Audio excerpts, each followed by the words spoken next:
Chapter 891. Fatigue. 6 people vanished. There were still no traces. It seemed that the killer, whoever or whatever the killer was, did not care if the person was alone or in a group. The mutual responsibility system was not working. Everyone was scared. The next day, 7 people vanished. 4 of them were experienced awakened, some of the best soldiers Vern had. The other 3 were scientists. On the same day, 2 more mundanes succumbed to the spell. One of them died and was eliminated. The other was still struggling somewhere out there in the first nightmare. Perhaps that person would become a sleeper soon. A day after that, 12 people vanished. No clues were found, and fear continued to spread through the facility like a plague. It had yet to transform into panic, but the residents of Low 49 were starting to grow restless, trapped in the suffocating atmosphere of dread, exhaustion, and doubt. Sonny really wanted to sleep. Then, the day that the Ariadne could have arrived came. People were uplifted a little by the excitement, but Sonny did not share in their enthusiasm. He expected the rescue to reach them no sooner than after another week. A lot of things could happen in a week. The Ariadne did not arrive, but a horde of nightmare creatures appeared instead, descending from the mountains. It seemed that things were not going well up north, considering that such a large swarm of abominations had been allowed to assemble and travel freely. What was the army even doing? Isolated at the edge of the world, they had no way of knowing. The battle was long and fierce, but ended in a decisive victory. The tired soldiers retreated back into the fortress without even bothering to burn the corpses. They would be covered by the snow soon anyway. Everyone felt the growing fatigue. The mundane person who had been making their way through the first nightmare woke up as a sleeper. The next day, that sleeper disappeared, along with 14 more people. The scavenger gate released a new wave of abominations. There were just a handful of them, so Sonny slaughtered the nightmare creatures himself before anyone else had time to arrive. On his way back, he noticed that many of the carcasses laying under a thin veil of fresh snow seemed to be missing large chunks of flesh. Sonny was too tired to care. "I should sleep. There's nothing preventing me from sleeping. In fact, it is detrimental to remain awake. I'll think better if I rest." But that was not true. Despite his exhaustion, Sonny's mind seemed to only become sharper. He had lost a bit of situational awareness and reaction speed, but was now able to enter a state of being laser-focused on something in exchange. He was also extremely calm, almost as if lacking the energy to feel anxious or agitated. His mind was clear. That evening, Sonny was standing on the southern wall of the fortress, looking at the undulating black ocean. The cold waves rustled as they washed over the stone expanse of the beach, carrying pieces of ice. The wind was howling, and the full moon shone in the dark sky, surrounded by an ethereal scarlet aurora. The Ariadne was somewhere out there, illuminated by the same moon. After some time, a lumbering figure climbed the wall and approached him. Dorn looked as tired as the rest of them. However, the giant man seemed to be holding up comparatively well. Sonny turned and looked at him. "Captain, I have an idea. Can I share it?" He nodded silently. Dorn hesitated for a few moments and then said, "Well, it's about the bodies. By now, we have explored every millimeter of this facility. We have searched the coastal plain extensively, too. You probably swept it all countless times, and yet we did not find even a single drop of blood." The large man leaned on the lip of the wall. "It seems that we have searched everywhere, but actually, there is one place where we did not look. Since the bodies are not anywhere else, they had to be in that place. In the water. That is the only logical conclusion." The black waves continued to sway, indifferent to his words. The unfathomable ocean remained the unchanged. Sonny was silent for a while, and then nodded. "Yeah, that is my thinking too, so I'll be keeping a close eye on the beach." Somewhere in the base, one of his shadows was on its usual patrol. Gliding past a personnel lounge, it noticed Luster, who was sitting on a couch with a glassy look in his eyes. The young man seemed to be on the verge of dozing off.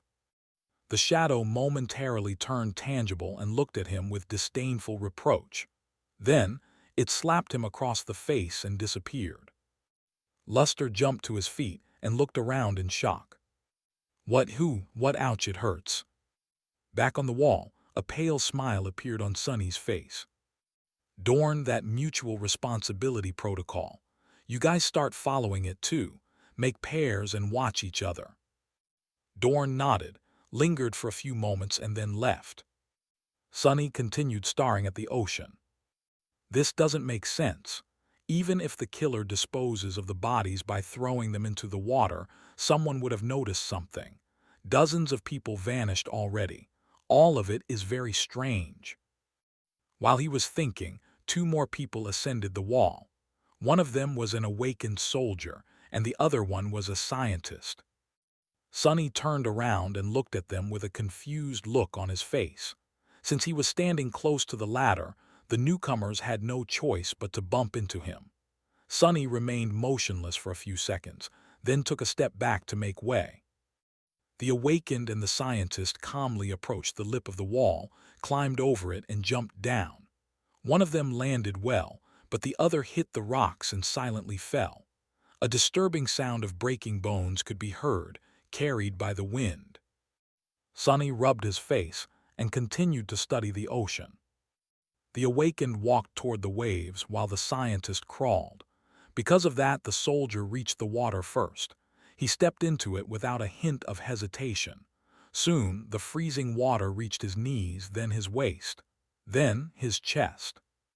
Finally, the awakened disappeared beneath the undulating black surface and drowned. At that time, the scientist had crawled far enough to reach the edge of the water. His figure silently vanished into the cold waves as well. Nothing remained of the two. Standing atop the wall, Sonny calmly looked at the ocean.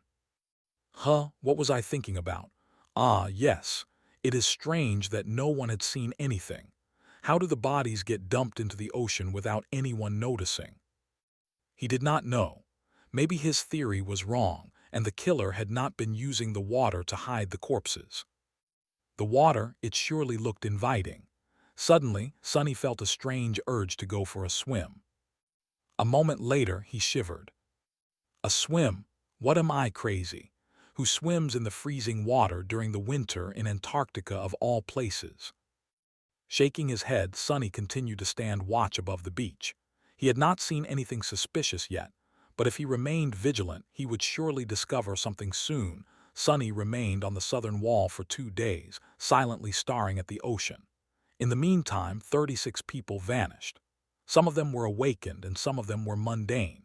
Despite safety measures growing more and more draconian, Vern had failed to prevent the disappearances. It was all futile. And deeply, eerily frightening. The stern master came to talk to Sonny at some point, but left more frustrated than he had been before. The fortress withstood another attack from a transient swarm of nightmare creatures. Just like the previous one, it came from the north.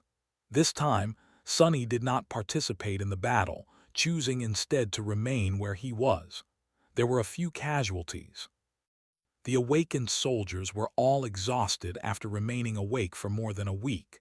The stimulant patches were gradually losing their effectiveness.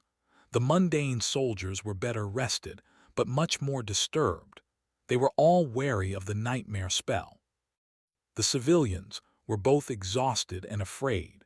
They had not been trained to withstand this kind of stress, and the seemingly unknowable nature of the vanishings was pushing them to the verge of panic.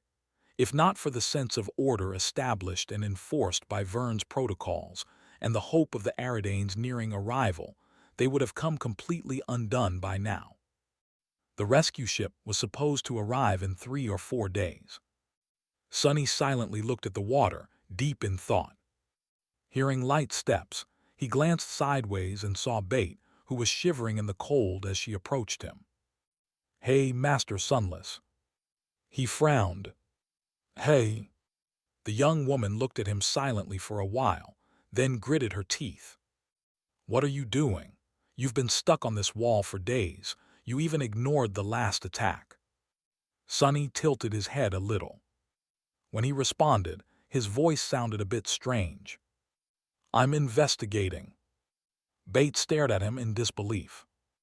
You are doing nothing and expect me to believe that it's all a part of the investigation. Please. Both you and Vern have turned out to be completely useless. So many people are gone, and the two of you failed to produce even a tiny clue." At that moment, another person appeared on the wall. It was a mature woman in a white lab coat, with a tranquil expression on her face. Both of them moved to let her pass, not paying any attention as the woman silently climbed over the lip and jumped down, the undulating darkness of the ocean reflected in her eyes. Sonny frowned slightly at the sound of a body hitting the rocks down below and shook his head, instantly forgetting about it. "Believe what you want." Bate glowered at him for a bit, then sighed and turned away. "Sorry, it doesn't matter anyway. We just need to persevere for a few more days until help arrives. But you promised to protect the professor, and yet you left him alone to sit on this wall. That is unacceptable. Gods, how devoted can she be? Professor this, professor that. Can't that girl think about herself for once? She's in danger too." He rolled his eyes. "Who says I left him alone? Bate, I've been watching Professor Obel and you 24 hours a day, every day since this whole mess started." She blinked. What how?" Sonny scoffed. "My first specialty is scouting.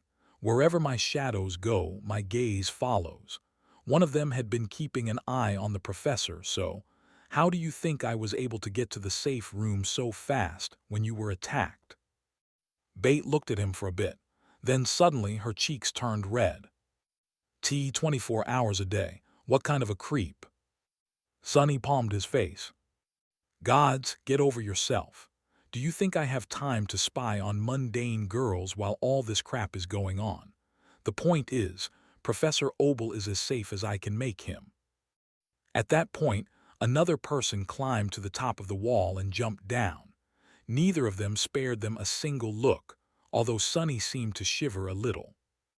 Bate opened her mouth to say something, then closed it again. After a long pause, she finally forced out a few words.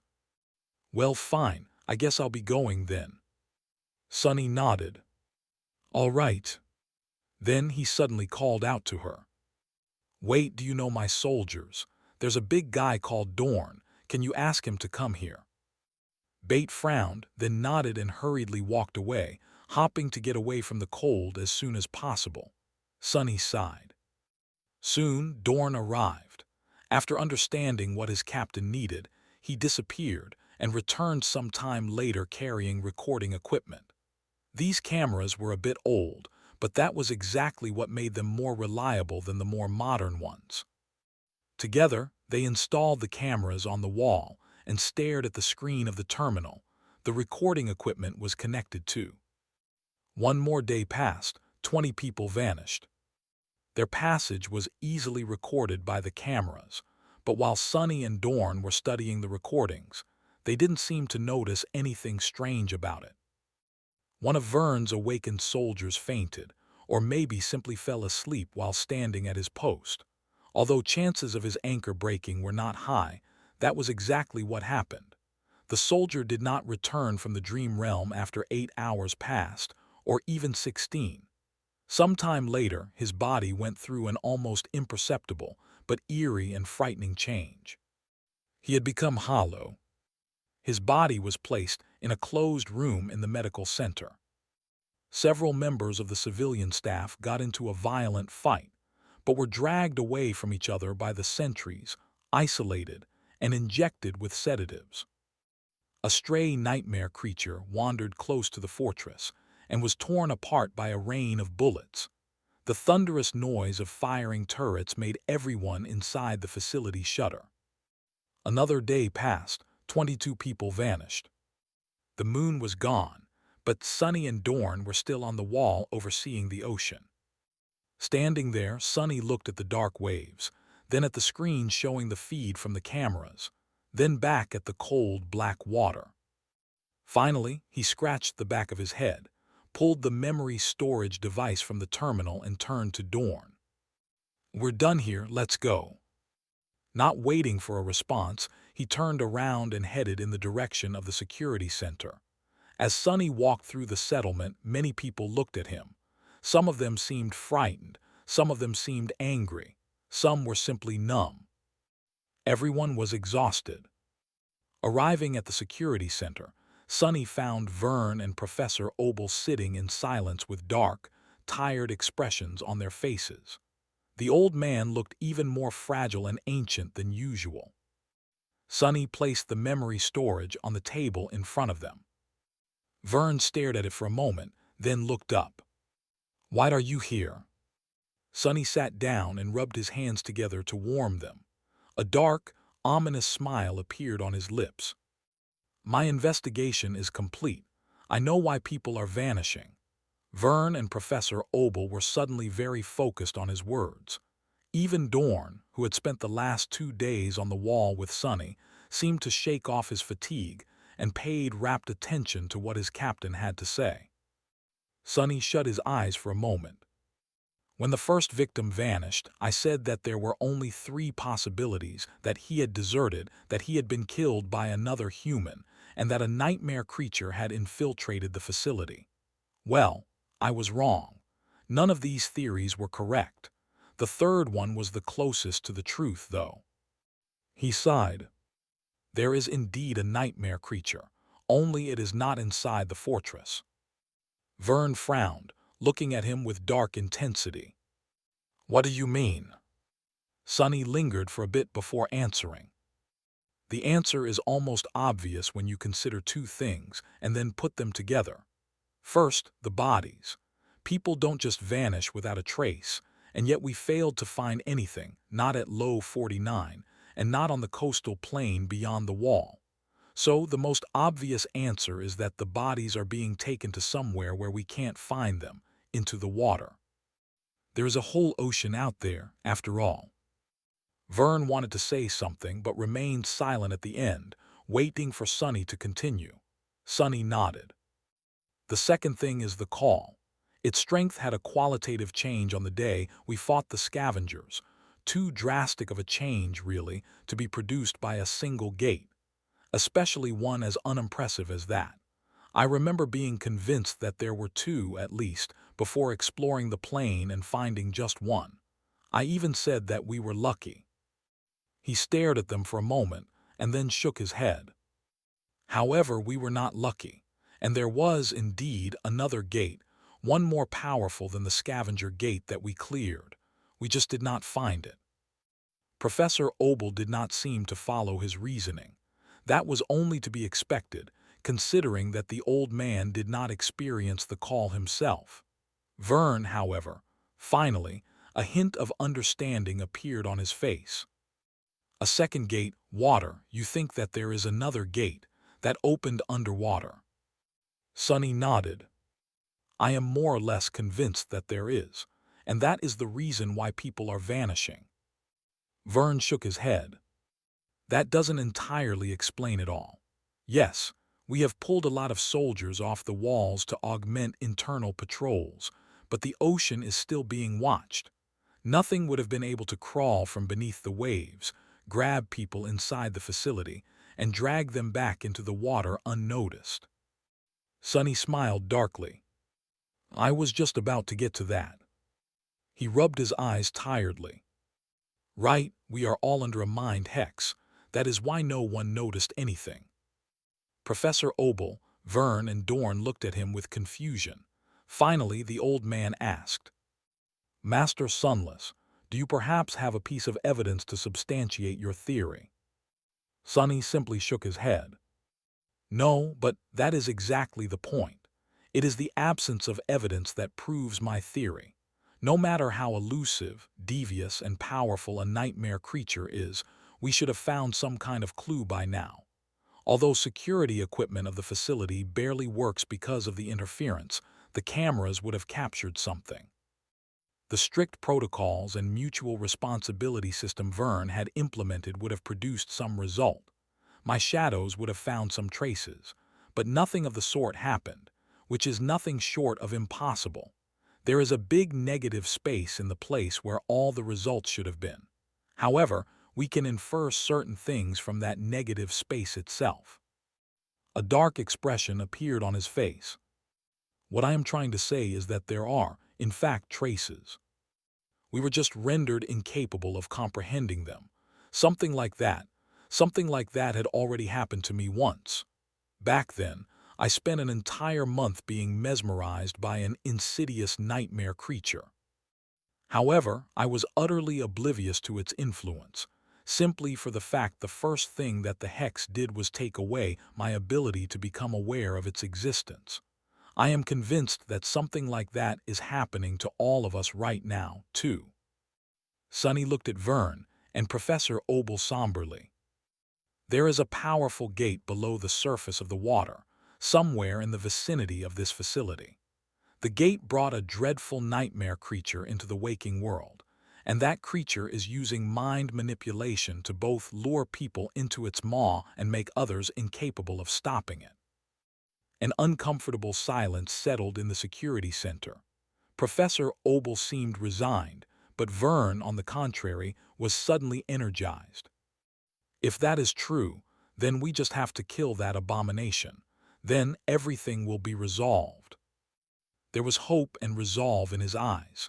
For a warrior, having a clear enemy to fight was familiar territory. With a sigh, Sonny shook his head. No, we won't be able to kill that nightmare creature. Vern scowled. Why? Sonny pointed at the bleak steel of the undying chain, which he had been wearing ever since people started disappearing. Because this is a transcendent armor of the third tier. One of its enchantments provides the wearer with a high degree of protection against mind attacks, and yet I wasn't spared from the effects of the mind hex at all. You know what that means? Vern's face suddenly grew dim. That the nightmare creature's attack is more powerful than your armor's defenses. Sonny nodded. Indeed, which would make it of the corrupted rank at least. My bet would be that it is a corrupted terror. Neither of us is its match, especially not in the water. We can't kill it. At that moment, Professor Obel finally spoke. So then, what should we do? Sonny remained silent for a while, looking at the memory storage device that lay on the table in front of him. Finally, he shifted slightly and said, First, we break the mind hex. Sonny's plan was rather simple. Since the mental protection granted by the undying chain was not enough to break through the mind hex of the unknown horror, he just had to get better defenses. Of course, he could have summoned Saint, who was completely immune to that kind of attack. If he had no choice but to fight the abomination, which Sonny suspected to be a corrupted terror, he would do exactly that. But at this point, he was simply trying to understand what exactly was happening and how. Considering that Saint would not be able to communicate what she saw, he had to try breaking through the hex himself first. Several minutes later, Vern summoned the officers of his awakened force and then sent them away with a simple task: to get every memory that could offer at least some form of protection against mind attacks to Sonny. Considering that there were still around 90 awakened soldiers at the facility, at least a couple of them had to have something like that in their arsenal. Soon, Sonny found himself in possession of several lone memories. He was wearing the undying chain, which was his best tool to solve this situation. There was a new charm hanging around his neck, a strangely mercurial cloak on his back, and a flint dagger with a handle made out of weathered bone in his hand. The dagger came from Vern himself, so it was especially powerful. There were many people in the security center now, including Vern, Professor Obel, and Bate, all 6 of his soldiers, and several sleep-deprived awakened officers. Sonny was sitting in front of a screen, holding the memory storage device. Taking a deep breath, he wrapped all 4 of his shadows around the undying chain and felt its bleak steel become stronger, more durable and more powerful. Then he inserted the memory device into the socket of the terminal and accessed the recording stored on it. Everyone watched the video feed of the undulating ocean with a morbid sense of curiosity. However, none of the people present in the security center noticed anything special about the recording. After a while, Bates said in a tentative tone, "I don't see anything." However, when she looked at Sonny, there was a grim expression on his pale, tired face. Because, unlike everyone else, Sonny was seeing things that he had been unable to notice earlier. To him, the recording showed an immensely macabre reality. The things he saw on the screen left him disturbed, shaken, and dismayed. Damnation!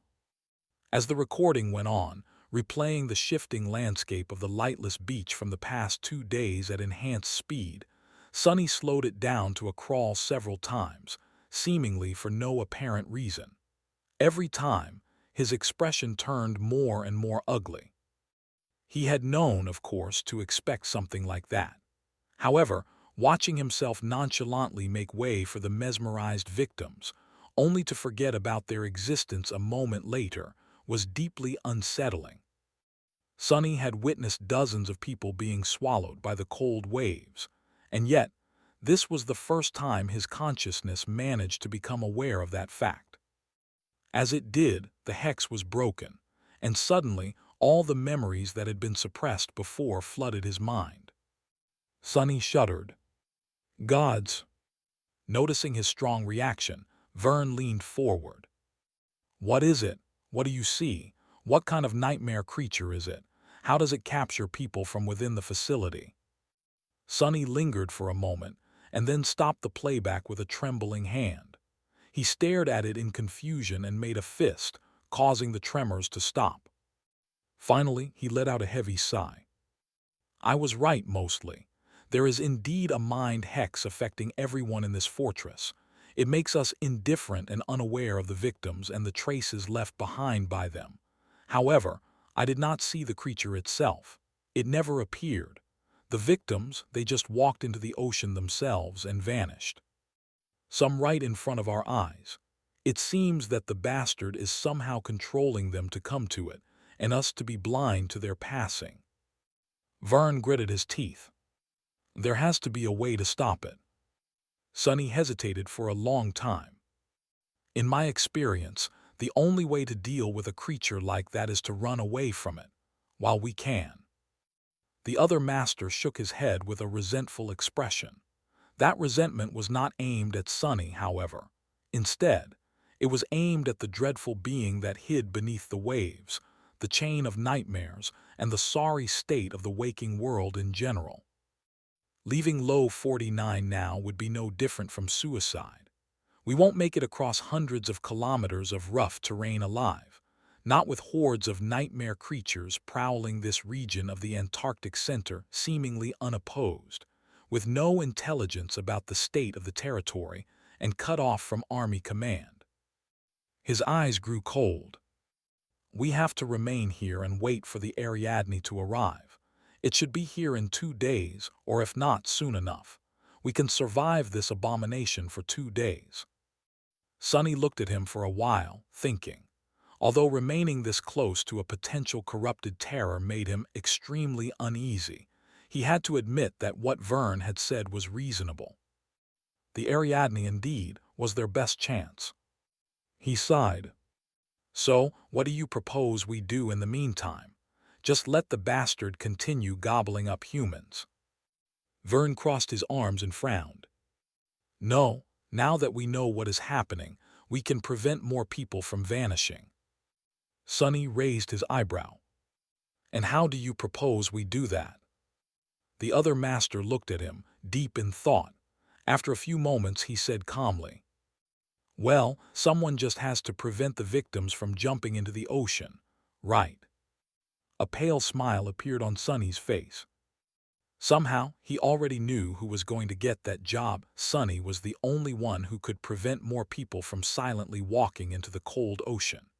Even if he returned the borrowed memories and gave the undying chain to someone else, the other person would not be able to enjoy the augmentation of the four shadows. So, the mind hex would remain unbroken. If there was one good thing about the situation, it was that after Sonny had rid himself of the hex, he did not need to keep up his mental defenses at such a high level anymore. It was as though he was now inoculated against the unknown creature's influence. At least for now. He returned the charm, the mercurial cloak, and the flint dagger to their owners. One shadow continued to follow Professor Opal, while the other three remained wrapped around the undying chain, just in case. After that, everyone got to work. Although Sonny was the only person who could perceive the mesmerized, it did not mean that nobody else could help prevent more people from vanishing. Now that Vern knew what they were dealing with exactly, he could tune the safety protocols of the fortress to make it harder for the enemy to snatch victims away. Soldiers received new instructions, while all non-essential personnel were confined to their living quarters. If they couldn't leave, they would most likely be unable to reach the water after all. Sonny, meanwhile, walking onto the dark beach, he sighed, then placed an intricate wooden chair at the very edge of the rustling waves and sat down with his back to the ocean, facing the wall of the fortress. Sonny shivered in the cold wind for a few moments, leaned back and leisurely crossed his legs. It's a bit chilly. The world was dark, and the only sounds surrounding him were the howling of the wind and the incessant murmur of the waves. Sitting with his back to the ocean was not pleasant, especially with a corrupted terror hiding somewhere beneath its lightless surface. The only thing that made Sonny feel better was the unmoving silhouette of Saint, who was hidden in the shadow of the wall with Morgan's warbow in her hands. Even then, Sonny had a lot to worry about. Would he really be able to stop people from reaching the water? Would they resist, or would they allow themselves to be brought back inside Low 49? Most importantly, what would the terror do if its source of sustenance was suddenly cut off? Somehow, Sonny doubted that the creature was going to just leave them be. He just had to hope that the rescue ship would arrive before the eventual retaliation, and take them away before the creature could cast its hex on the crew, as well. With a sigh, Sonny released his shadows and sent them forward. The shadows climbed the wall and separated, assuming watching positions in 3 different spots. Then all he could do was wait and listen to the rustle of the waves behind him. A minute passed, then another, then a few more. Sonny opened a thermos he had brought with him and poured himself a cup of fragrant coffee. Sipping it in the bitter cold, he continued to wait and pretend that the ocean did not concern him at all. After about an hour, a human figure finally appeared on the wall. Sonny slapped himself in the face to chase away sleepiness, then put the thermos down and stood up. One step through the shadows brought him to the mesmerized person. The man, he knew that man. It was one of the awakened officers in charge of the local garrison. This soldier had usually been cheerful and energetic, even after staying awake for close to 2 weeks. But now, there was a blank, empty expression on his face, and no light in his hollow eyes. Sonny stood between the slowly walking awakened and the lip of the wall. This time, he did not step aside to make way. Instead, he hesitated for a moment, then put his hand on the soldier's shoulder, stopping him. The man made a few more awkward steps, not realizing that he was walking in place. Then he ceased moving and slowly turned his head, staring at Sonny with calm, glassy eyes. "Damn, that's creepy." Sonny opened his mouth to say something, but at that moment, a strong blow sent him flying back. Crashing into the rampart, he broke through it and tumbled off the wall, landing on the rocks far below in an undignified heap. Arg, what the hell? The strike was much stronger than anything a mere awakened should have been able to deliver. Even without augmenting his body with the shadows, Sonny was a master. He also had 4 cores and a sea of essence at his disposal. Why was the mesmerized officer so strong? Cursing, he slowly rose from the ground. At the same time, the awakened landed on the rocks a few steps away from him, swayed a little, and continued marching toward the dark waves. Since Sonny was not blocking his path anymore, the soldier did not pay him any more attention. "Not so fast, you damned fool." Creating a long chain out of the shadows, Sonny made a loop out of it and tossed it forward, ensnaring the mesmerized man. Taking the unexpected strength that the soldier had shown into account, he added another chain for good measure and grinned weakly. Just like the good old times. The memory of throwing a chain loop at the Mountain King was still vivid and fresh in his mind. Making sure that Vern's officer was immobilized, Sonny dragged him back and then scaled the wall. A few minutes later, slightly out of breath, he reached the old observatory and walked inside. There, the first few containment units had already been built, and a working crew was hurriedly creating more. They glanced at Sonny with confusion, but then quickly lost interest, distracted by the mind hex. Ignoring the workers, Sonny walked to the nearest unit, threw the mesmerized officer inside, and locked the door. Even for an awakened, escaping from a prison like that was not supposed to be possible. A moment later, several furious strikes landed on the walls of the containment cell from inside, making it shudder. However, in the end, the sturdy construction held. Realizing that he would not be able to break free, the mesmerized soldier walked to the corner that was the closest to the ocean, pressed against it, and froze. He just stood there, unmoving like a statue, not doing anything. Sonny slowly exhaled. Well, that's not bad. He had been afraid that the mesmerized would bang their heads against the walls of their cages, attempting to reach the ocean even if it was not possible. "Oh, Master Sunless, when did you get here?" Now that he was not holding the soldier, the workers finally noticed his presence. They stared at Sonny with surprised eyes. He blinked a couple of times, then smiled. "Carry on, I'm just passing by." At that moment, his shadows noticed another human climbing onto the wall. Sonny sighed, lingered for a moment, and then stepped through the shadows once again. Sonny felt like he was going insane. He was tired, sleep-deprived, and cold. He was stuck in a fortress on a remote continent, which had been built around an eerie, abandoned observatory. The fortress was being besieged by an unknown horror from the depths, and he was the only person who had managed to escape from the horror's hex. The strangest thing about all that, however, was that Sonny was sometimes invisible. Every time he subdued and dragged one of the victims to the containment facility built inside the old observatory, everyone in the settlement acted as though he did not exist. No, not exactly invisible. People were able to observe him, but the fact of his existence seemed to flow out of their consciousness almost immediately after being registered there. As long as Sonny was in the presence of one of the mesmerized victims, the residents of Low 49 looked at him, frowned, and then went about their business, instantly forgetting what they had seen. It was really unnerving. In his exhausted state, Sonny felt a deep and irrational fear that if this went on, he would be forgotten by everyone forever. He wondered if that was how the demon of oblivion had felt. Luckily, the bizarre effect seemed to only last for as long as Sonny was transporting prisoners to their cells. As soon as he placed them in the containment units, his existence was made normal once again. Well, as far as his existence could be called normal to begin with. On the first day of his catcher duty, Sonny had fought, subdued, and imprisoned 29 people. His muscles were sore, and his armor was wet from being close to the water for so long.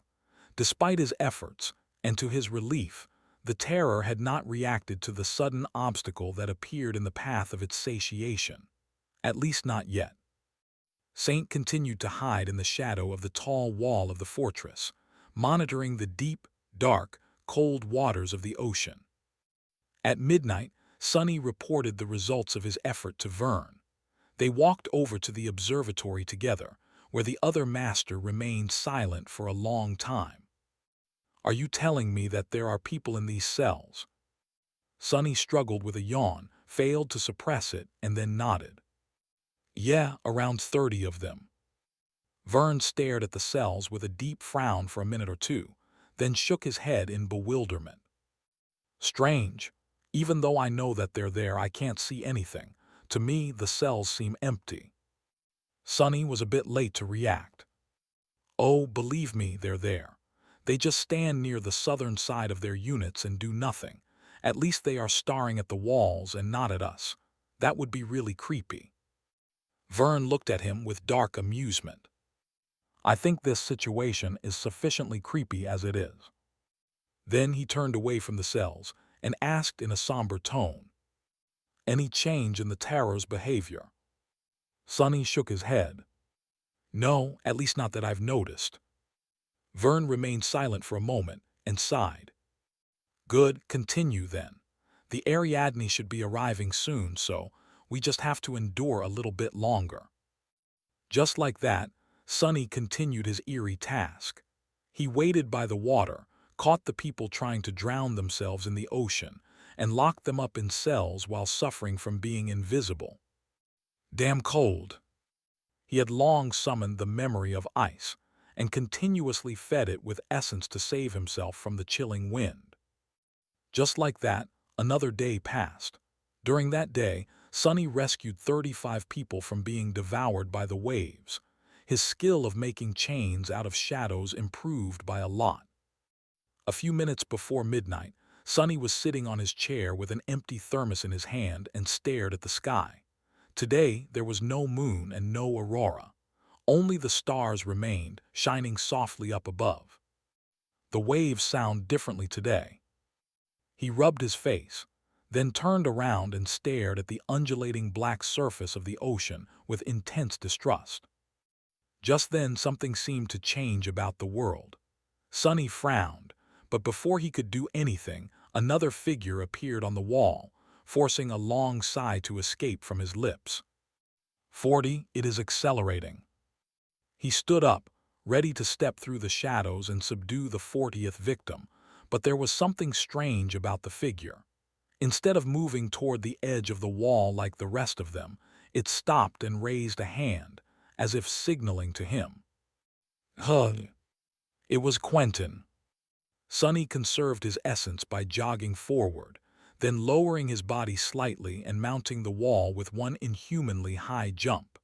He landed on the concrete surface of the rampart, walked a few steps, and looked at Quentin with a deep frown. What happened?" The chivalrous healer smiled, excitement shining in his eyes. "Captain, the observatory, you need to see."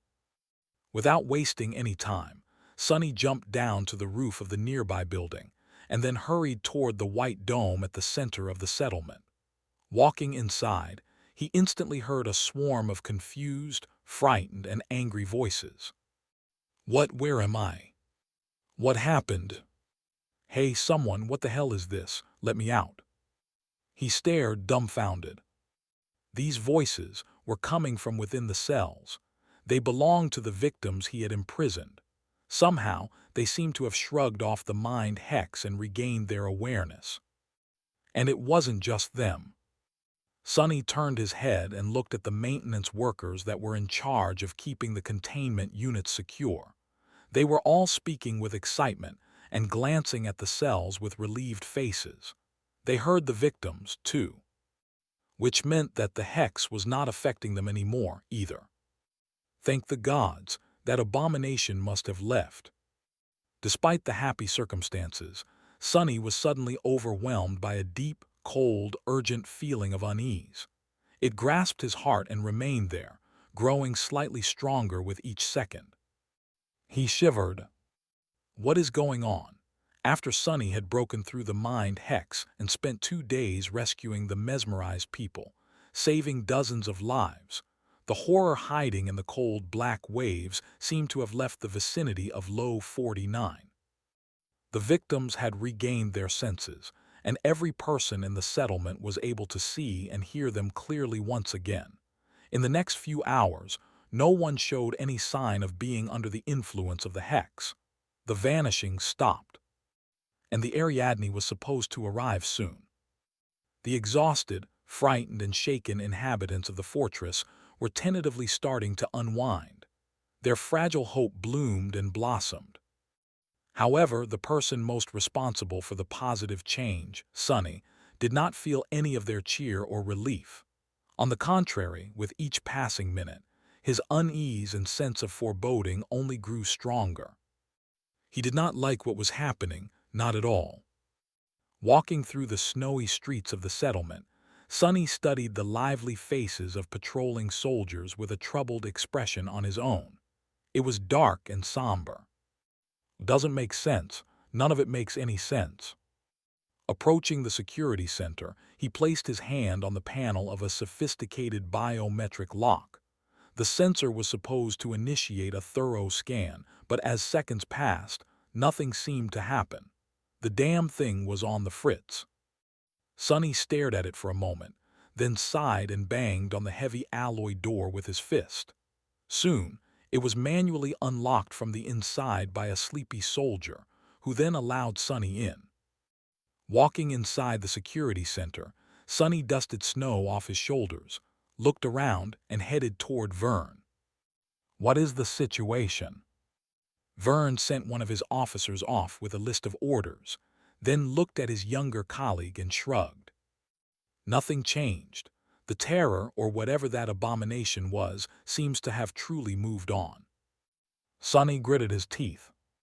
When has a nightmare creature ever moved on? You're deluding yourself. The older master frowned. We can't know for sure, of course, but the disappearance of the hex speaks for itself. Don't sell yourself short. Although creatures capable of mind manipulation are exceedingly dangerous, they often lack direct means of launching an effective attack. Maybe it decided to search for easier prey after you proved capable of dismantling its mental attack. Sonny stared at him for a bit, then shook his head. A corrupted terror is a corrupted terror. We probably haven't seen even a fraction of its power yet, so why would it simply give up and leave? Vern tiredly rubbed his face and sighed. Do take into account that the creature's rank and class are only your conjecture. We don't really know how powerful it actually was. In any case, how else do you explain the fact that the hex is gone and no one is vanishing anymore? Sonny hesitated for a moment. Maybe it decided to change tactics. Maybe it is gathering power for a singular, overwhelming attack. Maybe it just enjoys toying with its prey. Who the hell knows? His counterpart looked away with a somber expression. All right, but what do you want me to do? It's not like I've relaxed the security measures. We are still on high alert and prepared for battle. We are still keeping the civilians locked up and concentrating our defenses on the southern wall. I don't see what other contingencies are there to prepare. Sonny let out a frustrated sigh. All I am saying is that it's not a good time to become complacent. On the contrary, we must be preparing for a rapid escalation of the crisis. Vern stared at him blankly for a few seconds. And all I am saying is that we are already doing everything we can. No matter how small, the possibility that you are right still exists, so we must. That is my position as the officer responsible for the safety of every person inside this facility. But personally, I think that exhaustion and paranoia are getting the better of you, Sunless. It's been hard on all of us. Sonny remained silent for a bit, then said in a subdued voice, My paranoia has never led me astray, though. With that, he winced and left. Maybe I am really wrong this time. Even if I'm not, Vern is right. What else are we supposed to do? Until the damned ship arrives, there's not much more we can prepare. But why did he feel so disturbed? Why was his sense of unease so urgent? Walking out of the security center, Sonny stood in place for a while with a dark expression on his face. After some time, he noticed Luster loitering around and called him over. Yes, you wanted something, Captain." Sonny lingered for a moment, then nodded. "Yeah, Gather the others and tell them to stick close to the rhino. Also, make sure that it's ready to move, in case we need to get the hell out of this damned place in a hurry." Luster blinked a couple of times, looking at him with a startled expression. Then he gulped. "Ah, understood, sir. I'll go do that then." Letting the young man go, Sonny turned south and stared at the distant wall for a bit. Frowning, he then headed toward it. The beach was cold and shrouded in darkness, like always. The black waves continued their eternal, fruitless assault on the shore. They came and went with a wide, reverberating rustle, making it seem as though the whole ocean was breathing. His chair was still standing at the edge of the water, with an empty thermos laying on the stones nearby. Descending from the wall, Sonny slowly walked toward the water and stopped just outside its reach, staring at the vast undulating expanse of the cold ocean with a deep scowl. His tired eyes were hidden in shadows. Looking at the waves, he whispered, "Where are you, bastard? What are you planning?" Of course, the ocean remained silent. There was no response. Sonny stood at the edge of the water for a while, looking at the ocean with a wary expression on his face. Funny. Back when he had first developed the habit of climbing the southern wall of the fortress, he stared at the ocean in hopes of witnessing the fearsome silhouette of the mighty battleship appearing from the darkness. But now that the Ariadne was about to arrive, his thoughts were far away. Eventually, Sonny sighed and finally dismissed his chair, planning to return into the warmth of the settlement. However, just before he turned away from the dark water, something attracted his attention. A subtle gleam a few steps further down the shore, revealed from beneath the retreating waves, as though bleak starlight was reflecting from a small piece of glass. Sonny hesitated for a few moments, then walked a meter or two forward, stopping at the spot where he had spotted the gleaming object. A new wave rushed in, licking his armored boots. He had to wait for it to crawl back before kneeling and taking a closer look at the wet rocks. There between them, something glistened, buried under several shards of ice. Sonny brushed the ice away and picked the object up, then stood up before the next wave came. His frown deepened. In his hand was a simple brass button, similar to those that could be found on the countless winter coats issued to soldiers of the 1st Evacuation Army as part of their kit. By itself, the button was nothing special. However, Vern and the soldiers under his command were not part of the 1st Evacuation Army. They were locals of Antarctica and had served at Low 49 long before the Chain of Nightmares. As such, their uniforms were slightly different.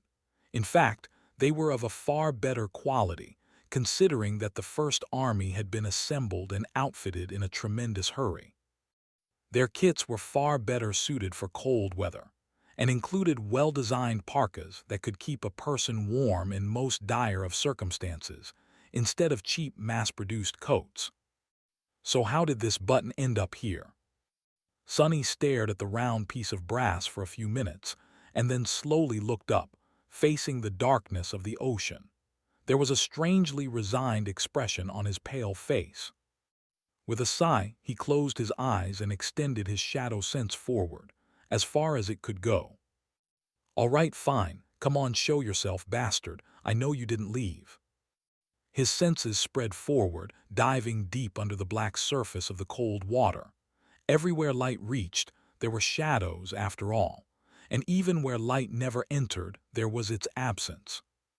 However, Sonny did not sense the terror no matter how hard he tried. He did find something, though. 20 or 30 meters away from him, deep underwater, there was a large shape. It rested on the seabed, moving slightly from time to time as the currents pulled it back and forth. The shape was irregular and mostly flat, with a very slight curve. Its edges were sharp and jagged. That was all Sonny could say from sensing its shadow. That, and the fact that the shape was not that of a living thing, considering that the shadow lacked the quality of being cast by something possessing a soul. He had no idea what it was. The ocean contained all kinds of junk, so why would he care? But for some reason, he did. Opening his eyes, Sonny looked at the undulating waves for a bit. Then he slowly took a step forward and then another. And then another. The cold, freezing water reached his shins first, then his knees. Then his waist. He shivered, gasped for breath, but continued walking forward. I am not mesmerized, am I? No, he couldn't be. He had broken the hex. His mind was his own. When the water reached his chest, Sonny took a deep breath and dove down into the black depths.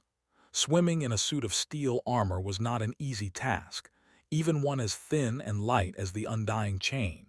However, he possessed strength and endurance that far surpassed a mundane human, so Sonny persisted, plunging deeper and deeper into the ocean. Despite the memory of ice hanging from a string on his neck, a cold like he had never experienced enveloped his body, making it hard for him to breathe, think, and move his limbs. Gritting his teeth, Sonny ignored it and swam toward the distant shape.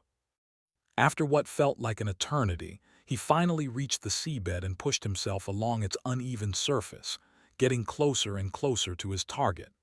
Far away on the shore, Saint emerged from the shadow of the wall and approached the edge of the waves, raising her bow. If anything happened, she would be able to send an arrow flying instantly. That made Sonny feel a little better, even though he did not know how powerful the arrow would remain after piercing tens of meters of water. Considering the strength of Morgan's warbow, it should still be deadly, but the efficacy of the arrow, of course, would depend on the power of the potential enemy. Don't think about that yet. Concentrating on his task, Sonny moved forward, reached the strange shape and opened his eyes. He observed it through the mass of murky water. The shape was a piece of torn alloy. It was around 10 meters in length and slightly less in width. The tough material was viciously bent and broken, with jagged edges and deep cracks crawling through its surface.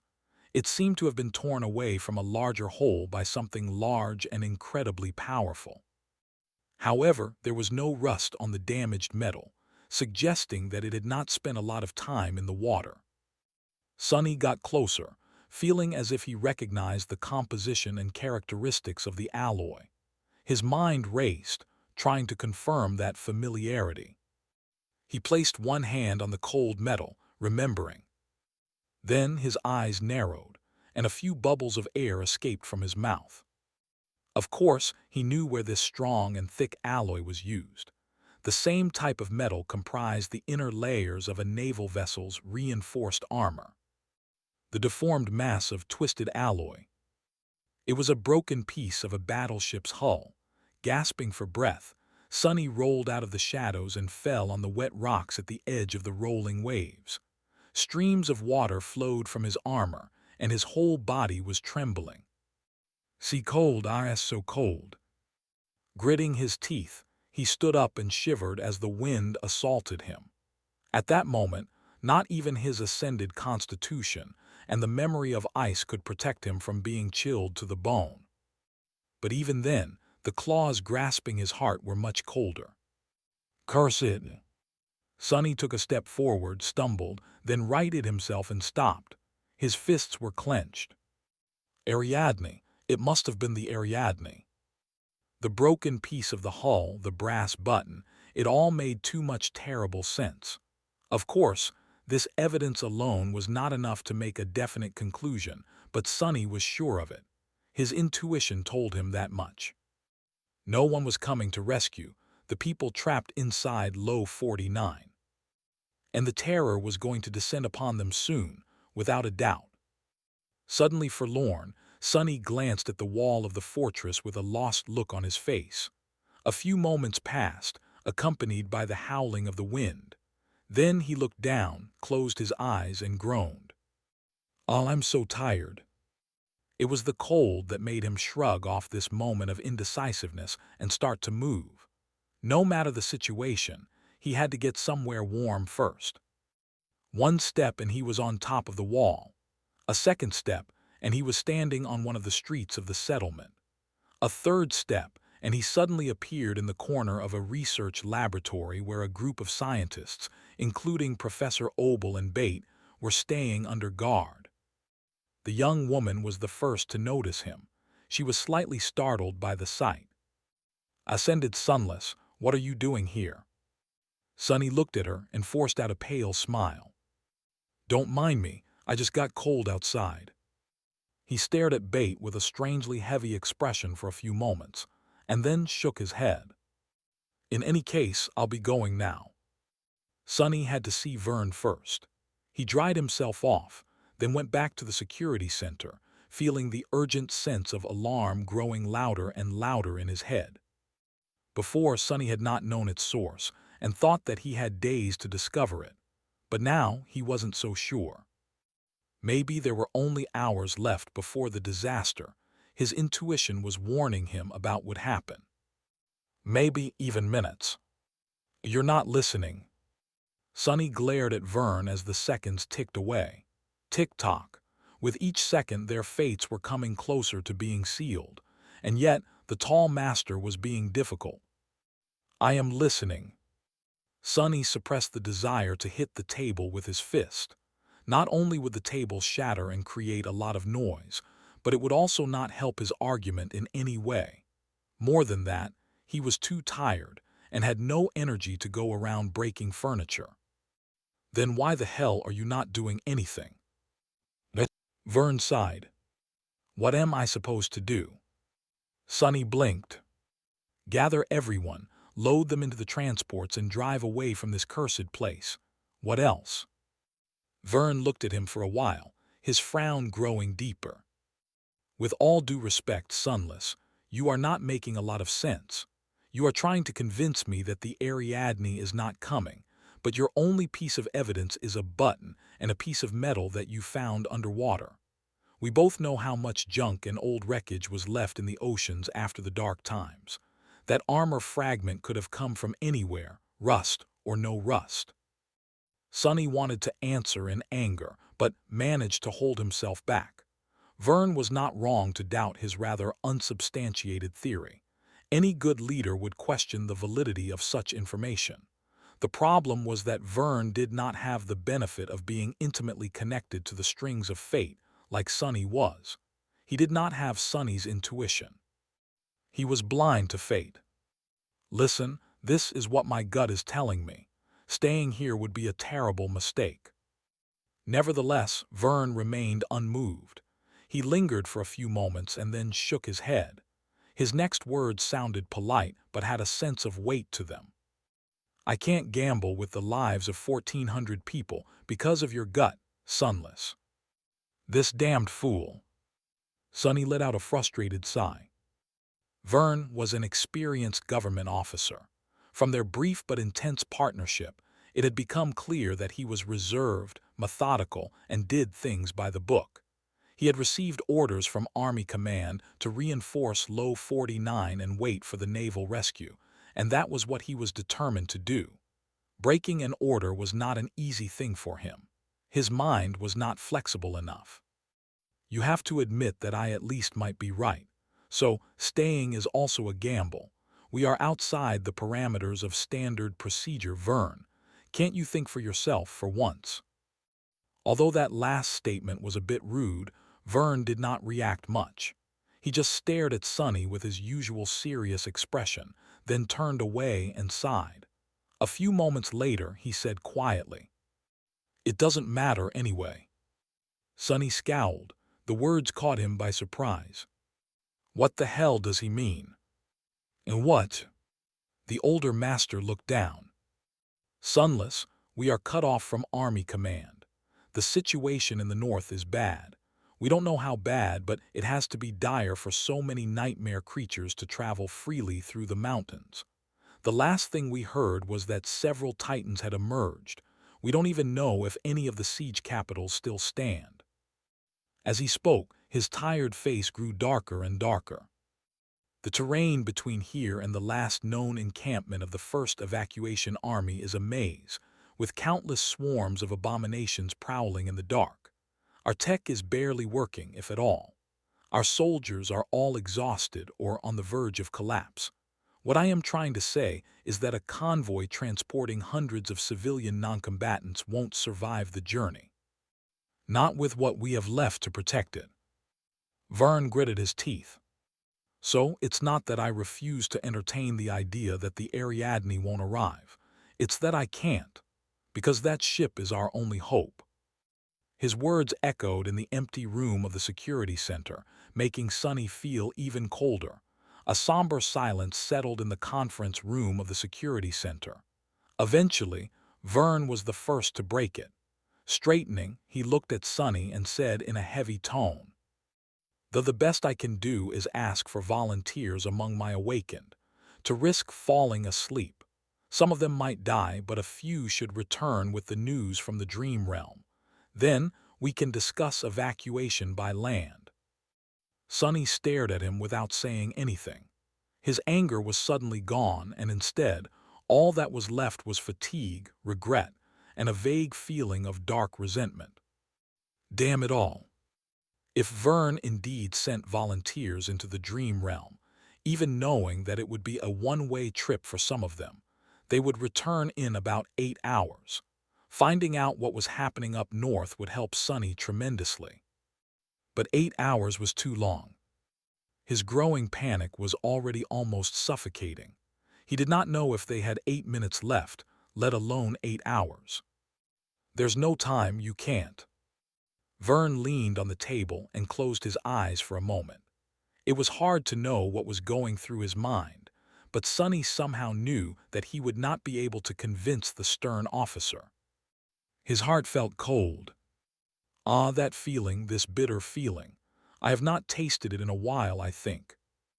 At that moment, Vern suddenly said, "A large convoy won't make it, but a single, robust vehicle probably can." Sonny frowned, struggling to follow the line of thought, perhaps due to his exhaustion. "What exactly do you mean?" The older master looked at him and shrugged with strange calmness. "I mean that we don't have to put all our eggs in one basket. Your mission is not to protect every person in this facility, Sunless. Unlike mine, your mission is to rescue one specific, high-value target. Both of us have to carry out our duty to the best of our ability, though. So, take Professor Obel, load up your APC, and leave immediately. This way, even if your theory is right, it won't be a total loss for humanity." There was a lot that had been said and a lot that had remained unsaid, but there was no need to speak some words aloud. The two masters looked at each other for a few moments, a silent understanding between them. In the end, the corner of Sonny's mouth twitched. "I still think that you are wrong. People don't know what is possible and what is impossible until they try it. Well, that was often the case, at least in my life." Vern simply nodded. "Then prove me wrong, Sunless. I wish you luck." Sonny grimaced, lingered for a second or two, and then turned around. A moment later, he was gone from the room. He had nothing more to say, and no time to waste. There was no time at all. Feeling a frightening sense of urgency, Sonny used Shadow Step to appear directly inside the research center. This time, Bait was even more surprised to see him. "Are you— Wait, no way, Master Sunless.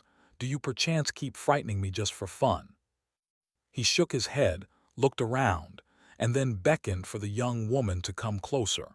What he had to say needed to be kept from other ears. Frowning, Bait left Professor Obel's side and walked over to where he was standing. Grabbing her by the shoulder, Sonny unceremoniously dragged the young woman to an adjacent room. "Wah, what the hell do you think you're?"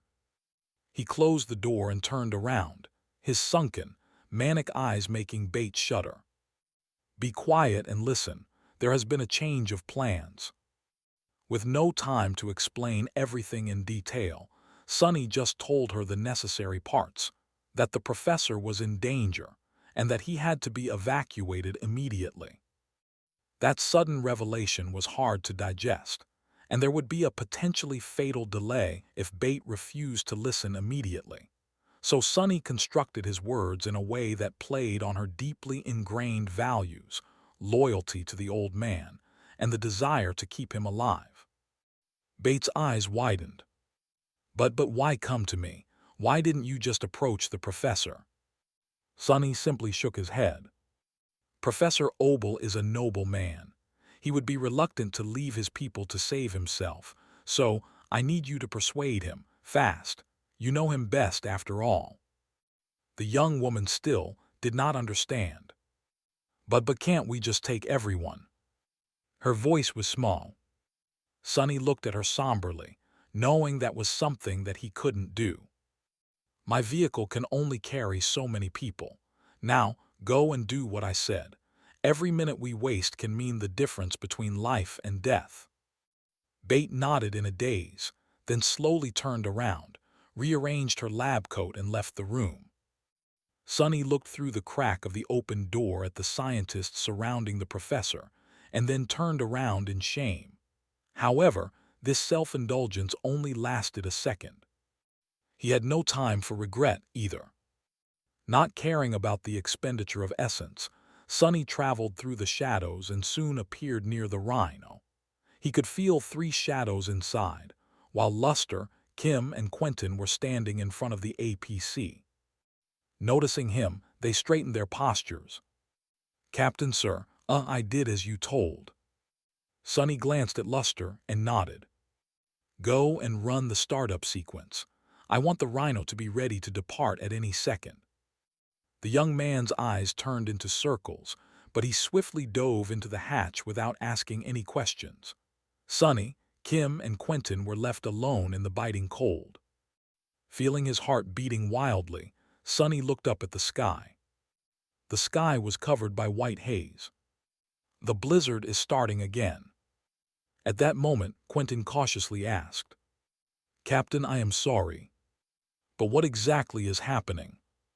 He gave the gallant healer a short glance. "We're leaving." Both his subordinates seemed startled. "Leaving right now, but why?" Sonny lingered with the answer. "Because we have orders to keep the VIP alive." That seemed to make them stop asking questions. A minute passed, then another. His bloodstream was full of adrenaline, as though he was in the middle of a battle. Time crawled at a snail's pace, and for some reason, Sonny felt as though he was locked inside a pillory, waiting for the guillotine's blade to come down. Walk faster, damn it. His instincts were screaming that they had to leave Low 49 now. Finally, 2 figures appeared from the milky white haze. Professor Obel was walking stiffly, with a troubled face. Bate was both supporting him and carrying a small bag. The old man stopped near Sonny and looked at him with a solemn expression. He hesitated to speak. "Young man, I hear that you will be taking us away now." Sonny nodded. "Yes, Professor, get inside please, hurry. I'll explain later." They entered the rhino and closed the hatch. While Bate was looking around with subdued curiosity, Luster sent the heavy vehicle moving. The sentries had already been informed by Vern, so they opened the gate and allowed the irregulars to drive through them. Until the last second, Sonny was certain that something would go horribly wrong, but somehow it didn't. The rhino drove away from the fortress, passed by the fleet of transports parked outside, and disappeared into the white wall of the blizzard. Only when the lights of the facility vanished from view did Sonny feel an almost overwhelming sense of relief. He leaned almost crashed on the bulkhead behind him and let out a trembling breath. We made it in time." Although there were many confused and concerned gazes aimed at him, Sonny remained silent. Slowly, the distance between the rhino and the Lunar Observatory 49 grew larger and larger. A kilometer, then another, then a dozen. They were leaving it behind. Sometime later, when the heavy vehicle traversed approximately half the length of the coastal plain, separating the ocean shore from the mountains, Sonny commanded Luster to stop and hide the rhino in the wreckage of a massive war machine left behind from the dark times. He closed his eyes and concentrated for a few minutes. His shadows made sure that there were no nightmare creatures laying around in wait. After that, Sonny inhaled deeply. The call is not too strong here. It should be condition green, so congratulations, guys. You can finally rest. Despite their unease and doubts, his soldiers reacted to that statement with visible excitement. They, too, were on the verge of collapse from fatigue and exhaustion. Luster, Kim, and Dorn, you guys sleep first. The other three keep watch and take care of our guests. They nodded, already knowing their roles. Yes, sir, but Captain, what about you? Sonny looked at Bell with a dark expression. I have something to do. He headed for the exit hatch. Bate tried to get in his way with a question, but he simply looked at her, and the young woman suddenly backed away. Exiting the Rhino, Sonny walked into the blizzard and then summoned the nightmare. His loyal steed rose from the shadows, its eyes burning with dreadful crimson flames. Jumping into the saddle, Sonny sent it galloping through the snow. He left one shadow to stand guard near the Rhino, of course. By now, the range at which he could control it was past 13 kilometers. That was more or less half the current distance between the Rhino and Low 49. He flew back south, summoning the closed, featureless helmet of the undying chain to protect himself from the cutting wind. His shadow sense spread outward, replacing sight that was useless in the furious snowstorm. Stopping at the very edge of Shadow Control's range, Sonny remained in the saddle and sent another shadow forward. It slid south with tremendous speed and eventually reached the walls of the facility. There were formidable turrets on them, powerful spotlights flooding the immediate vicinity of the fortress with light, snowflakes dancing in the wide beams. The gates that the Rhino had left no more than an hour ago were tightly shut. A fleet of transport vehicles was parked in front of it, covered in snow, their initial purpose long forgotten. The blizzard obscured the world, and for a moment, just like when he had first arrived, Sonny felt a pang of fear. It was as though the whole facility was empty, with only ghosts populating its streets. Only this time his fear came true. There was no one standing watch on the walls. No soldiers patrolled the deserted streets. The building stood empty, with screens still showing recordings of entertainment programs, food laying on the plates, and coffee growing cold in the mugs. But there were no people. There were no scientists in the research laboratory, and no officers in the security center. The feed of the functioning security cameras showed no movement throughout the whole settlement. The doors of the living quarters where the civilians had been confined were still locked, but there was no one inside. There were no signs of struggle, and no fresh footprints in the snow covering the ground outside. Everything was just still. 1,400 people had disappeared into thin air. They seemed to have simply vanished, like they had never existed at all. Many kilometers away, Sonny looked at the southern wall of the fortress through the eyes of his shadows. He felt compelled to send the shadow forward and gaze at the dark ocean once more.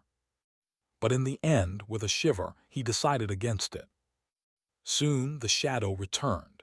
Wrapping it around his body, Sonny commanded Nightmare to turn around and rode into the blizzard without looking back. Maybe he did not want to. And maybe he simply did not dare. The world was white. Well, actually, it was black.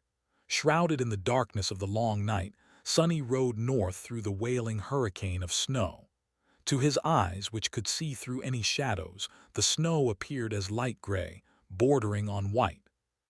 The way back was not long enough to deal with thoughts and emotions raging in his heart, but luckily, Sonny had too many worries about the future to drown in the regrets of the past. Doesn't matter anyway. Vern was dead, and everyone else was also dead. None of the people Sonny had come to know in the past weeks survived. Now, all he could do was make sure that his soldiers, Professor Obel and Bate, did not share their fate. That was not going to be an easy task. Soon, the wreckage of the old war machine appeared in view. Sonny dismissed Nightmare, walked into the rusted metal frame and lingered for a few moments in front of the rhino. Then, he opened the hatch and climbed inside.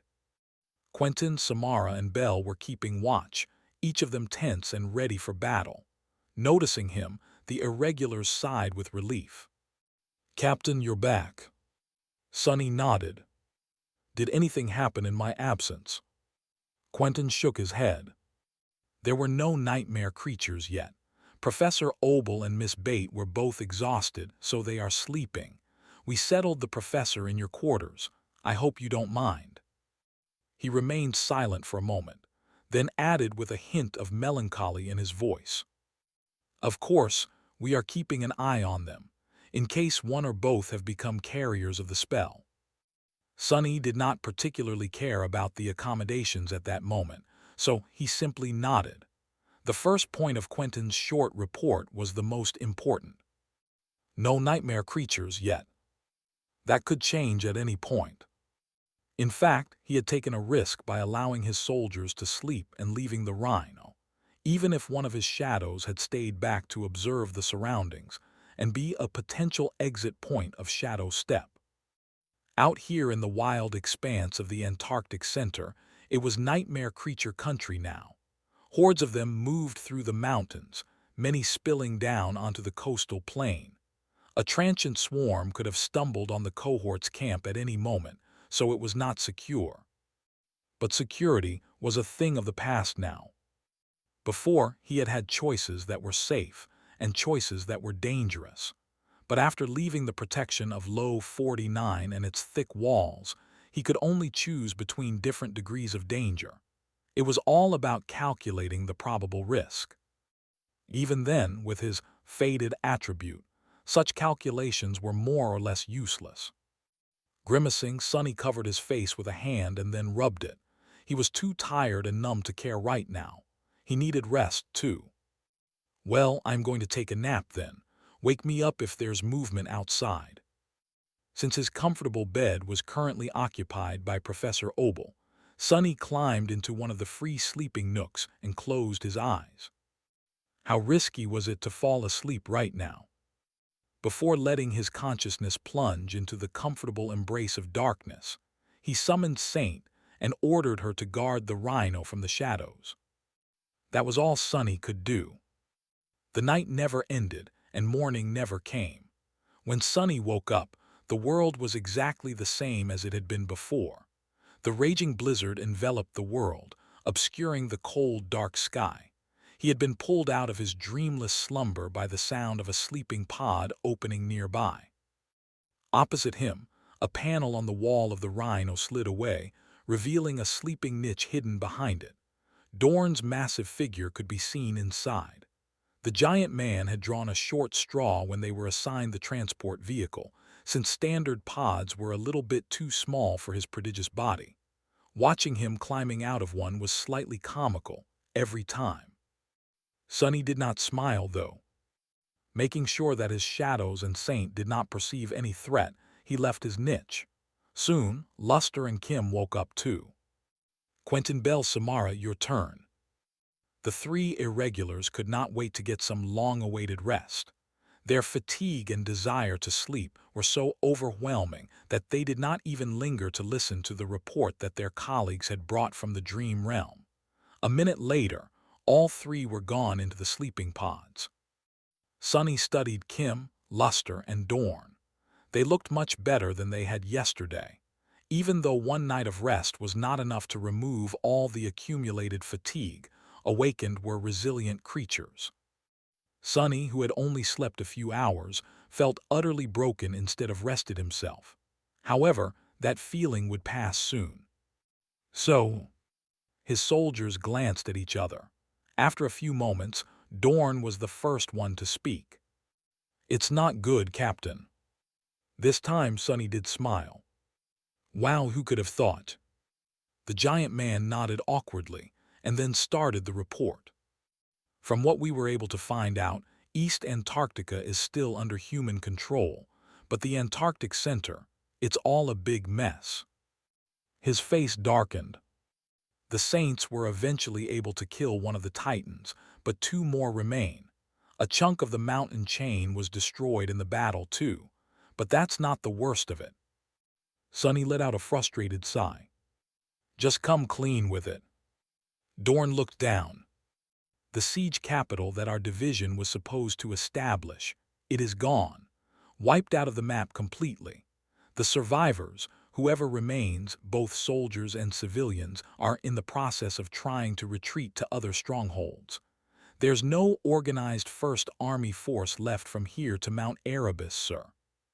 Sonny remained silent for a long time, a resentful expression appearing on his face.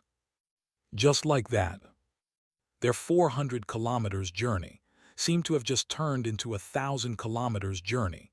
Dorn, Kim, and Luster brought other news from the dream realm, too. All of it was fragmented and chaotic, since the First Army itself did not seem to have a strong hold on what was happening throughout the Antarctic Center. With all modern forms of communication down, whatever information that trickled in and was disseminated through the dream realm was doomed to be incomplete and often became obsolete on arrival. The lack of reliable intelligence was the worst fear of all armies. The strange blizzard raging across the Antarctic Center was the cause of the collapse of the communication network. It was attributed to one of the titans that had emerged around a month ago, designated as the Winter Beast. The Titan's current location was unknown, but its influence could be felt throughout the region. The field army tasked with evacuating the Antarctic Center was in a rough spot. The southern reach of the landmass, where Sonny and his cohort were currently stuck, was lost and all but abandoned. People were scrambling to preserve the remaining 6 siege capitals, not knowing when and where the Titans would strike next. Even worse, the Titans were merely the harbingers of a new phase of the chain of nightmares. The frequency and potency of the opening gates seemed to have increased drastically, and countless nightmare creatures were pouring into the waking world every day. In other words, humans in the Antarctic Center were in trouble, and Sonny was in the biggest trouble of all. Wonderful! His soldiers had not only received information, but also reported the cohort's current status and location. The information was going to take some time reaching Master Jet, and then more time would pass to get her response back to Sonny. For now, he had nothing to do. Sonny contemplated for a few minutes whether he should start moving north immediately, or remain in place for a few days to give his soldiers time to recuperate and learn more about what was happening in the region. In the end, he decided to postpone the decision for when the second shift of sleepers returned from the dream realm. Keeping the rhino static in the open was not an ideal situation, but neither was blindly venturing into the mountains. Either way, there was a big chance that a disaster would find them, but at least the former choice gave his soldiers a chance to get back to their peak battle states. There were also the 2 civilians to think about. After Kim, Luster, and Dorn finished their report, Sonny moved to the compact kitchen of the large vehicle, summoned the covetous coffer, and concentrated on preparing a hearty breakfast for the crew of the Rhino. Cooking always made him feel calmer. He wondered about a lot of things. How close was the Second Army to being assembled? What were the great clans doing? How hard would it be to reach the distant siege capital, which stood near Mount Erebus? That city was famed for its rich geothermal fields. At least they would not be cold anymore after getting inside its walls. He also wondered how Rain was doing. Was she worried about his long silence, perhaps? Was she in the midst of a first nightmare? He could visit the ivory tower and ask one of the cohort members to check up on her. Effie was quite close with Rain, and so was Nephi's. Kai kept in touch with Aiko, who was responsible for taking care of Rain in Sonny's absence, and Cassie seemed to know everything about everyone in general. But no, he couldn't go right now. There was a difference between taking a nap and leaving for the dream realm. The former would make him several seconds late to react to danger, but the latter would make him miss it completely. With how dire the situation was, he could not allow himself to be absent. Soon, the smell of cooking food brought everyone inside the Rhino to the lounge area. Even Professor Obel and Bate woke up because of it. Sonny secretly studied the old man, trying to ascertain his condition. The professor seemed to be holding up well, considering how sudden their departure had been. He still seemed ancient and fragile, but there were no signs of a sudden deterioration of his health. Nevertheless, Bate used a portable medical scanner to take a few readings, and then produced a batch of medicine pills and supplements from her bag, acting like a concerned nurse. Sonny placed plates of fragrant curry on the table, as well as a pot of coffee and several bars of dark chocolate for the dessert. Considering their situation, this modest meal seemed strangely opulent. Before eating, Professor Obel looked around with curiosity, then smiled and said in his usual friendly tone, "That is an impressive machine you have here, Master Sunless." Luster, who was already bringing a spoonful of curry to his mouth, paused and grinned. "It is, isn't it? Of all the vehicles I've driven, our Rhino is the most fearsome. This one time, we had to plow through a whole swarm of low-rank nightmare creatures. Ah, it was spectacular." The old man smiled. "It's good to see this design still being used and kept up to date. I knew the engineer who initially created this APC concept, you see. Of course, back then, it was far less advanced. Spelltech was not even in its infancy, so the solutions she proposed to make such a massive vehicle move at an acceptable pace were nothing short of revolutionary." Sonny tilted his head, trying to imagine it. A world without Spelltech, it was hard to conceive of such a thing. And yet Professor was obviously right. Just half a century ago, it had not existed. Everyone ate, knowing that they would need a lot of energy to face what was about to come. At some point, though, Bate threw a complicated glance at Sonny and asked, "Now that things seem to have calmed down a bit, can you finally explain what prompted this sudden turn of events, Master Sunless? Why did we have to leave Low 49 in such a hurry? Not that I am doubting your decisions, though." He remained silent for a bit, sipping his coffee. What was there to say? Sonny shrugged. "It's because the Ariadne was destroyed and Low 49 is gone. Everyone back there is dead. The 9 of us are the only ones who survived." His words caused a dead silence to settle over the Rhino. Luster, Kim, and Dorn froze, grave expressions appearing on their faces. Professor Obel looked down, suddenly appearing even more fragile and old. A heavy sigh escaped from his lips. Bates' eyes widened. What do you mean dead? That is impossible." Sonny looked at her silently and then shook his head. "This is the era of the nightmare spell. Anything is possible and terrible things are doubly possible. In fact, they are all but inevitable. We were lucky to get out in time, but the others were not. That is all there is to it." His voice was full of grounded confidence, but in fact, Sonny felt very unsettled. He was not entirely sure if he was trying to convince Bate or himself. Professor Obel, who had been born during the dark times and lived through the horrors of the first generation, seemed to understand what Sonny was trying to say. He must have experienced many such calamities throughout his long life and lost a lot of friends. His young assistant, however, did not. Looking at Sonny with a pale face, she forced out, But." He interrupted her. "Don't think about it too much. Concentrate on your own survival instead. We are not out of the woods yet, and what is to come is far more important than something that is already over. And it is over." With that, the conversation died down. The previous lively atmosphere disappeared as if it had never existed. Sonny studied the faces of people gathered in the lounge area and then stood up. He did not really want to console and manage anyone's feelings right now. They were all adults, actually. He was the youngest person here, so why was he the one who had to take care of everyone?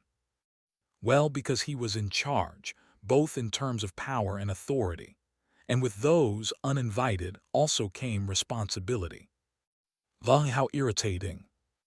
Sonny hesitated for a few moments and then said, "The best way to honor those that are gone is to make sure that we don't follow them. So, rest well and gather your strength. I'll keep watch outside." He sighed and walked away, leaving them behind. Climbing to the roof of the Rhino, Sonny commanded Saint to dismiss Morgan's warbow and summoned it into his own hands. Then he shivered, enveloped by snow. Chilling wind howled through the rusted frame of the ancient war machine, the remains of which rose from the ground like the bones of a giant beast. Even though staying outside was cold and uncomfortable, right now, he preferred it to being in the company of other humans. There was a lot for him to think about. Observing the surrounding area through the senses of his shadows, Sonny closed his eyes. There was no way back, and the path ahead was dangerous and unclear. Remaining in this spot was not at all safe as well. Funnily enough, the unnatural blizzard not only made it harder for humans to see the approaching nightmare creatures before they launched into a frenzied attack, but also hid them from the sight of the abominations. Unless a swarm stumbled directly on the rusty wreckage, it would pass by this shelter without catching the smell of human souls inside. That at least played in Sonny's favor. Before he knew it, his thoughts wandered back to the lost personnel of Low 49. 1,400 people, 16, even if he counted those that had died in the weeks before. Just like that, so many lives had been lost. It was expected, actually. With a strange grimace, Sonny remembered hearing about the chain of nightmares from Master Jet for the first time. Back then, he was rather callously indifferent. What did the fates of humans in Antarctica have to do with him? Their number was much higher than 1,400, too. There were 700 million people living in the southern quadrant, and he had not been inclined to give a damn about a single one. At least not enough to risk his life over it. He was still indifferent. 700 million was too large of a number to conceive of. It was too distant and abstract. When speaking about millions of people, people stopped being people and turned into numbers. Sonny did not wish them ill, but he also could not bring himself to care about mere numbers. But soldiers and civilians that had died in Low 49 were different. Even though 1,400 could not compare to 700 million, to him they were real. He had lived with them, shared bread with them, and fought side by side with them. He had come to know them as people and not numbers. So their deaths affected Sonny much more than the potential evisceration of the whole quadrant.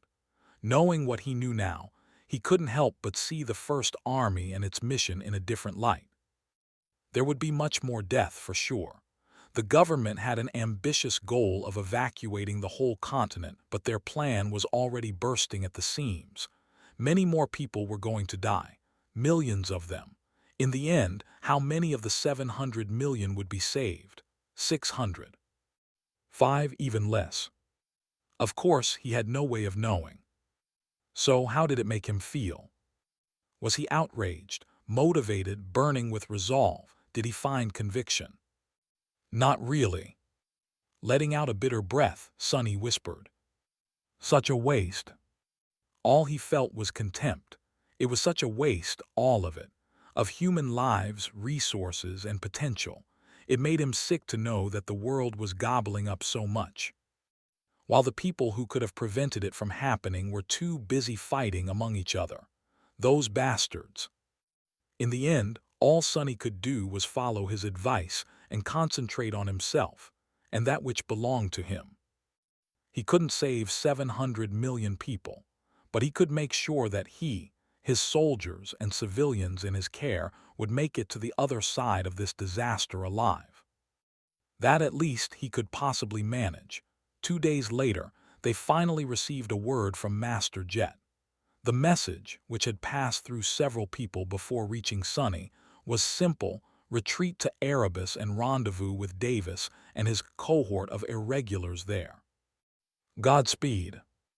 Sonny took a deep breath after hearing the news. It was as he had expected. even though a small hope that some miraculous help would be sent to assist them on the 1,000-kilometer journey had been still somehow aflame in his heart. Now, it was completely extinguished. With that, the cohort's short period of rest was over. It was a good thing, too. Over the past couple of days, Sonny killed several nightmare creatures that had wandered close to the camp. Strangely, there had not been as many of them as one would have expected, and he was quick to dispose of the bodies. Still, the smell of blood was slowly permeating the area, and pretty soon it was bound to attract bigger threats. The blizzard was still raging outside the wreck of the old war machine. Piercing the swirling snow with beams of light, the rhino growled as it drove forward and abandoned its temporary shelter. Accelerating, it then moved north, toward the slopes of the towering mountains.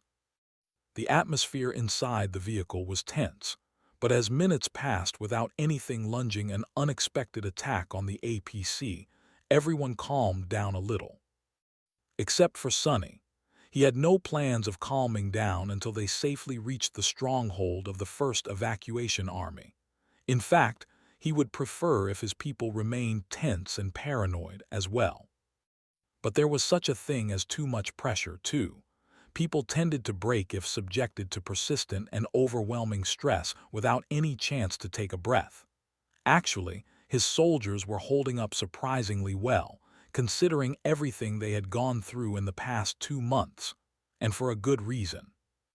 One of the criteria he had chosen these particular awakened by was their mental resilience, after all. Even Luster, who seemed like a carefree fool most of the time, was enduring the rigors of the calamitous Antarctica campaign with a surprising tenacity.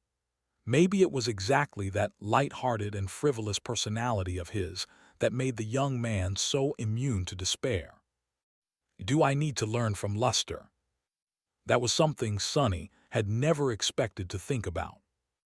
The rhino drove forward, and, hidden by the veil of snow, Saint and Nightmare followed it from a small distance. Even though the mountains were obscured from view by the snowstorm, the jagged peaks were getting closer and closer.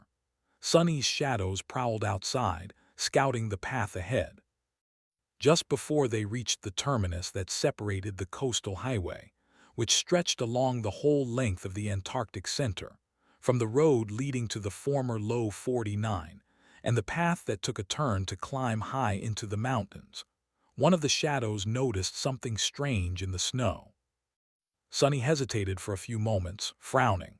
Then he moved closer to the pilot's seat and spoke calmly. "Turn to the left a little and slow down. We are going to take a stop in a couple of kilometers." Luster obediently followed his instructions, gradually slowing down. Eventually, the massive vehicle came to a halt. Sonny opened the hatch and dove into the blizzard, the polished black wood of the cruel sight's shaft falling silently into his hand. Struggling against the wind, he then walked forward and stopped in front of a tall pile of snow. Less than 100 meters forward was the terminus of the coastal highway, with several empty buildings standing with their doors ajar. Some distance away to his left was the ocean, which made Sonny feel very tense. Right now, however, his attention was concentrated on the tall mound in front of him. Under a thick layer of snow, portions of a massive carcass could be seen. The nightmare creature had not been dead for long, a day at most, maybe 2. From a cursory look, it had been a demon, probably of the awakened rank. Judging by the vicious wounds covering its body, it had not been killed by human weapons, and as if to illustrate that point, large sections of the carcass seemed to have been devoured. A strange. Nightmare creatures were known to fight amongst themselves on occasion, but only in the dream realm. Out here in the waking world, there were too many human bodies for them to tear apart, and too many human souls to devour. So, even when different tribes of abominations collided with each other, they rarely showed any sign of hostility. Hunting down much tastier prey always took precedence. However, with how many nightmare creatures were currently rampaging across Antarctica, and how concentrated the human population had become due to being moved to a small number of siege capitals, things could have changed. If there were instances of infighting between the abominations, it could potentially help the mission of the First Army tremendously. Of course, Sonny prevented himself from becoming too optimistic about that prospect. He had more important and immediate concerns anyway. A nightmare creature capable of slaughtering an awakened demon had to be sufficiently strong, and it could still be near. What kind of abomination was it, and where had it gone? Was it alone or accompanied by a whole swarm of other monsters? If he managed to deduce something about the nature of the enemy from the corpse, he would be able to better prepare to deflect the threat. Sadly, the dead demon did not offer any clues. The only thing Sonny found out was that the killer was not too fearsome, since there were signs of a furious confrontation all over the place. If the other party was truly powerful, their victory would have been entirely one-sided. Waste of time.